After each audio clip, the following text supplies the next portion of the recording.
Bueno, ahora vamos a ir pasamos a otro caso. A ver. Me parece también muy emblemático, que me atañe un poco. ¿Por qué? Porque tiene bastante que ver con mi zona, con mi barrio. Epa, a ver, contame un Vos poco. sabés que, como es el tango, yo soy de Parque Patricios, ¿no? Ajá. Como es el tango, Parque Patricios, zona sur de la ciudad de Buenos Aires. Y yo sí te digo, Cayetano Santos Godino, por ahí no te dice tanto. A mí sí me dice. A vos sí te dice. Pero por ahí, a la gente por ahí no le dice tanto, pero sí ya tal vez le va a llamar más la atención si le digo el petizo orejudo, ¿no? Un caso Ahí está, míralo. icónico. Iconiquísimo. Es un caso realmente que fue un ¡Qué antes free! y fue, ahí lo tenemos, que fue un antes y un después, ¿no? En la criminalística En la argentina. historia de la criminalística. Ya que en ese momento no se estudiaba demasiado lo que era en la forénsica, lo que era la psiquiatría, ¿no? Estaba todavía, la psiquiatría estaba en pañales en aquellos momentos. Sabemos que Cayetano Santos Godino había nacido en Buenos Aires. Sí. Para. La fecha de nacimiento te lo pido, por favor. 31 de octubre de 1896. Nació en la noche de brujas. Bueno, ahí ya tenemos un indicio. Nació en Halloween, el amigo, mira vos. En un penal, además, ¿no? Sí, no, ¿cómo? En el penal de Ushuaia, ¿no? No, él muere ahí. Él muere Nace en Buenos penal. Aires. Ah, perdón. Nace en Buenos Aires. Y bueno, era hijo de Fiore y Lucía, que eran inmigrantes italianos que habían llegado años antes a Buenos Aires y se instalan en conventillos, ¿no? Con una vida muy humilde, una vida muy dura. Primeramente su padre, bueno, ya que para agregar a la mezcla, ¿no? de que llevan, que decantan estos eventos que vamos a hablar después, padre alcohólico y recuperado, ¿no? Aparte el padre de trabajo era farolero, quiere decir que aparte de su trabajo estaba como en vías de extinción, ¿no? Porque los faroles de gas había tipo que iba a aprenderlos, y estamos pasando ya como era un oficio que estaba en extinción, por lo cual recibía, ya aparte algo más voy a agregar, Cayetano Santos Godino nace ya con problemas de salud congénitos, porque se rumoreaba que su padre había contraído sífilis antes de concebirlo a él. Entonces él, durante su niñez, queda al borde de la muerte en varias oportunidades, ¿no? Con varias condiciones de salud, y para agregarle a esto, sufría tremendas y salvajes golpizas de su padre alcohólico, a lo que también su hermano mayor había nacido con problemas de salud, también era epiléptico, y bueno, siguiendo los pasos del padre, se vuelve alcohólico también y se suman las golpizas que le dan a Cayetano. Entonces, Cayetano crece en este ambiente bastante hostil, ¿no? Y ya de pequeño empieza a dar con estas conductas bastante raras, ¿no? Sí. Ya de pequeño, alrededor de los 7 años, empieza con sus señales de este raíz delictivo que tiene de agresiones. Tratan de escolarizarlo, pero no se adapta, de hecho lo echan de varias instituciones. Ahí tenemos un artículo cuando es capturado, a veces de 1912. Mirá la cara de ese hombre. Cuando es la primera vez que es capturado, con probablemente el crimen más documentado que hay de él, que ahora vamos a hablar. ¿Por qué petizo? Medía 1,51 m. Era muy pequeño. Miedo. Chucky, el muñeco maldito. Y el tamaño de sus orejas también era muy llamativo. Y empieza con... como él confiesa 4 crímenes, 4 homicidios y 7 intentos. ¿A qué edad lo confiesa? No, esto ya de más grande, pero él empieza como a los 7 años, empieza este raíz delictivo. Primeramente hablamos de, con solo 7 años, en Miguel de Paola, en 1904, que intenta matarlo a golpes, agarra a niños y los lleva, a niños pequeños de 2 años o algo así, los lleva a terrenos baldíos con la intención de asesinarlos.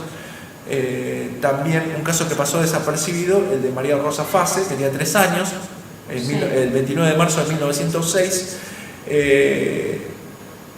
que sería descubierto mucho después cuando él mismo lo confiesa a la policía, que dice que en 1906 él tomó a esta niña de aproximadamente 3 años, la lleva a un terreno baldío sobre la calle de Río de Janeiro, en Caballito, donde intentó estrangularla. Después, al no poder hacerlo, la entierra viva en una zanja y la tapa con latas, y escapa del lugar. Esperemos que YouTube no nos censure, chicos. Y años después, la policía, cuando él confiesa los crímenes, intentan volver, pero en esa casa ya habían construido una casa de 2 pisos. Entonces es como que el caso, o sea, como nunca la encontraron, pero quedó documentada, quedó radicada la denuncia y la niña lamentablemente jamás fue encontrada.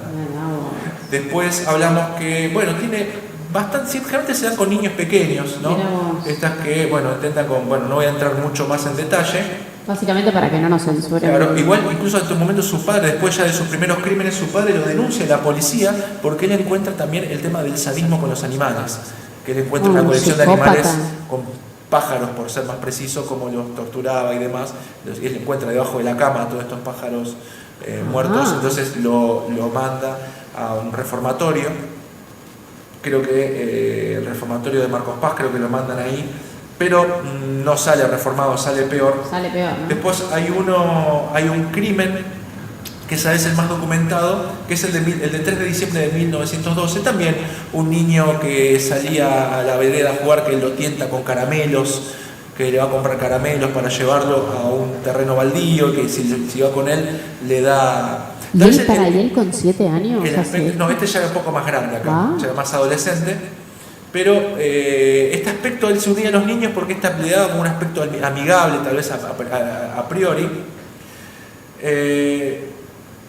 Entonces logra llevar a este niño, ¿sabes a qué zona? Lo que era en Parque Patricios ahora es, en esa época, ¿sabes lo que era? Era una parte de la quinta de los Moreno, de el Perito Moreno. Sí. Tenía una quinta ahí, que es actualmente donde está el Colegio Bernasconi. Colegio Félix Fernando Bernasconi en Parque Patricios, es esa zona. Lo lleva ahí, bueno, con engaños, bueno, se violenta. Finalmente lo termina asesinando, no voy a entrar en detalles, pero es un asesinato bastante cruel. ¿Pero qué hace? ¿Cómo lo atrapan? Él escapa, no logran atraparlo. Sí.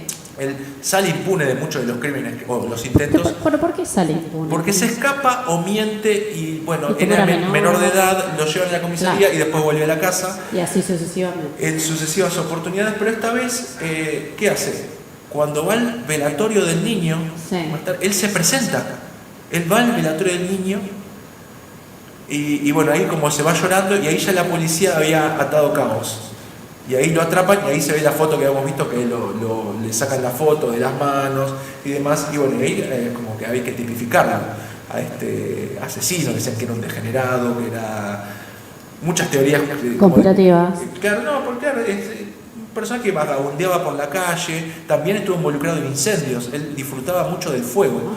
Había unas bodegas por la calle Corrientes, él las incendia y él lo observaba y él declara posteriormente que le divertía ver cómo los bomberos se sumergían en el fuego. Disfrutaba mucho, era un piromaníaco también. Oscuro, por Dios. No, era incalificable, ¿no? Por lo menos se le acusaba de estos 2 incendios. Entonces Buenos Aires ya estaba con miedo, ¿no? ¿Y la familia? Bien, gracias. Y la familia ya mucho no podía hacer. Esto era un miedo nuevo en la ciudad, ¿no? Un asesino en serie, ¿no? Que andaba matando niños por la ciudad y que nadie imaginaba que el responsable también era un niño, ¿no? Entonces, niños que desaparecían y demás. Entonces, bueno, está el tema de los incendios también. Sí. Hay varios incendios. Este crimen de este último niño se llamaba Gerardo Gesualdo, era este niño de 3 años que ayudó a desenmascarar todo esto. Después, en 1912, la policía termina resolviendo el caso. Allá en la vivienda donde vivía la familia Godino, ahí en esa zona también, y en el procedimiento encuentran varios elementos que lo vinculaban al crimen. Él coleccionaba artículos de los diarios de los crímenes de él. No. Encontraban en sus bolsillos. Y ¿él coleccionaba sus crímenes? Ya que algunos crímenes estrangulaba a las víctimas, encontraron un piolín de algodón que se usaban los albañiles para tener las plomadas. Bueno, eso lo encontraron en el bolsillo. Encontraron muchas evidencias y ahí finalmente terminó siendo detenido. Primeramente terminó en un instituto psiquiátrico que agredía a los otros pacientes, lo cual no duró mucho. Terminó siendo llevado al penal de Las Heras. Sí. Y finalmente se le dio una condena bastante larga, que donde terminó cumpliéndola en la cárcel de Ushuaia. Bien lejos. Donde, muere ahí. claro, pasan muchos años, de hecho la relación con los presos no era la mejor, él recibe golpizas, bueno, de hecho también está la historia de que él mata a un gato, que era como la mascota de los presos, y se hace una golpiza terrible, lo cual le lleva meses a recuperarse. Está poco confuso el tema de su muerte, pero pide la libertad en un momento, lo cual le es denegada también. Hay otra cosa interesante, mirá lo que era la ciencia, ¿no? En aquellos años. Se hablaba de que el origen de la maldad de él estaba en las orejas. Entonces le hacen una cirugía estética para achicarle las orejas. Qué interesante. Lo cual no funcionó claramente, ¿no? Estaba poco avanzado. ¿Por qué creían los médicos que...? ¿Los médicos creían eso? Había unos primeros médicos forenses... o los alienistas. Le decían que el tema de las orejas ahí radicaba su maldad. Entonces le hicieron la cirugía para achicarle las orejas, que no funcionó. Finalmente muere en 1944, pero hay un detalle interesante que, bueno, como dije, muere en 1944 en circunstancias poco confusas, hay muchas versiones sobre su muerte, pero ahí está la tumba. ¿Sabes qué pasa? Él muere en 1944, ¿no? Sí. Bueno, en 1947 se cierra la cárcel de Ushuaia. Ok, ¿y qué pasa con ¿Y qué pasa? Empiezan a levantar el cementerio. Uh-huh. ¿Y qué pasa cuando empiezan a levantar el cementerio? Llegan a esa tumba, ¿sabes qué encuentran? Que se habían robado su cuerpo. No. Su cuerpo nunca fue encontrado. Su cuerpo había sido profanado. Cuando levantan el cementerio. Ahí tenés un final. Un final basta con estos plot twists. Ahí tenés un plot twist. ¿Se supo qué pasó? Ahí ya no se supone más nada. Ahí te da la foto de lo que era el cementerio, que cuando cierra la cárcel se levanta el cementerio. Por razón es alta leyenda también. La leyenda que se lleva su cuerpo. Mirá vos, se profanó la tumba de... Así que ahí tenés, ese es un caso. Bueno, se hicieron miniseries, se escribieron libros, hay una bibliografía muy extensa al respecto con distintas versiones, pero de verdad es un caso icónico, sobre todo cuando camino al día de hoy, camino las por andanzas del Petiso Orejudo. Investigo por la calle Catamarca, por ejemplo, ahí al costado de lo que es ahora el Bernasconi, que es donde tuvo lugar estos crímenes. Pero aparte, nosotros de chicos, yo me acuerdo que en la hora de la siesta mi abuela siempre decía, si no era el hombre de la bolsa, decía hay que tener cuidado con el Petiso Orejudo. A venir el Petiso Orejudo te va a agarrar. Sí, era bueno. Era como, viste, para que era el te portes cuco, bien. era claro, para que te portes bien, era el hombre de la bolsa, el cuco o el Petiso Orejudo. Sí. Bueno, mi mamá me contaba en Entre Ríos había una que era el diente de oro, que era como el diablo, que aparecía en la siesta. Entonces, para obligarte a ir a la siesta, mi mamá decía en Entre Ríos el diente de oro, que era un hombre con Para diente que de oro. no rompiera las pelotas. Claro, entonces se queda tranquila la siesta. O la gitana, ¿viste? Decían, vino el gitano y te mete bajo de la pollera. Y te lleva, claro. Sí, no, mi mamá tiene mucho folclore de esas cosas que me lo ha transmitido. Mi abuela Tana también nos decía eso para que mi hermano y yo dejáramos de romper las bolas realmente, porque nos daba un aburrimiento, porque la vieja se echaba la siesta y ella decía, si ustedes salen a la puerta y no se callan, va a venir el hombre de la bolsa. Y por ahí venía un croto con una bolsa y imagínate, mi hermano y yo casi nos moríamos. Ahí viene el hombre de la bolsa. O sea, cómo estas historias, ¿no? Terminaron como convirtiéndose en este folclore popular, más allá de que era un malviviente y demás. Sí, era como decían que era recuperable, decían como un degenerado, decían que era un psicópata, un sociópata, no sé, bueno, que nos ayude algún especialista algún psiquiatra aquí que esté mirando que nos asesore un poco de qué nombre ponerle, ¿qué sería hoy el Petiso Orejudo? Estaría internado ahí, claro, sería un buen capítulo de estas series detectivescas, ¿no? Sí, tipo American Horror Story, algo de eso. Claro, CSI tal vez.